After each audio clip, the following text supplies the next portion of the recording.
అందరికీ నమస్కారం. ఈరోజు బ్రహ్మం చౌదరి వారి మిత్ర బృందం అంతా ప్రమాణ స్వీకారం చేసే సందర్భంగా వచ్చినటువంటి నాయకులు, కార్యకర్తలు, అభిమానులు అందరికీ హృదయపూర్వక నమస్కారం. ఈ సభ జరిగే తీరు చూస్తే బ్రహ్మం చౌదరి పార్టీకి చేసిన సేవలకి ప్రతిఫలంగా కనపడతా ఉంది. బ్రహ్మం కొద్ది వయసులో చిన్న కుర్రోడైన రాత్రింబగళ్ళు సాహసంతో లెక్క చేయకుండా పార్టీ యొక్క అభ్యున్నతి కోసం వయసుకు మించి పనిచేసినటువంటి నాయకుడు. బ్రహ్మంకి మంచి భవిష్యత్తు ఉంది.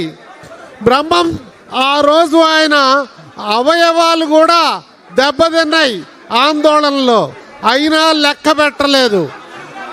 యాక్సిడెంట్ జరిగినా, ఆయనకి గొడవ జరిగినా ఎక్కడా మొక్కబోని ధైర్యంతో ప్రభుత్వాన్ని తిరిగి తీసుకురావడంలో ఆయన యొక్క పాత్ర వెలకట్టలేనిది.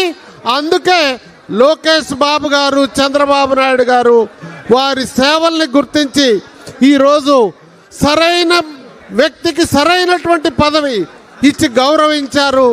అందుకు వారికి మంచి భవిష్యత్తు ప్రసాదించాలని ఆ కార్పొరేషన్ డైరెక్టర్లని, సిబ్బందిని, 50 మందిని బ్రహ్మం చౌదరిని అభినందిస్తూ నమస్కారం, సెలవు తీసుకుంటున్నాను.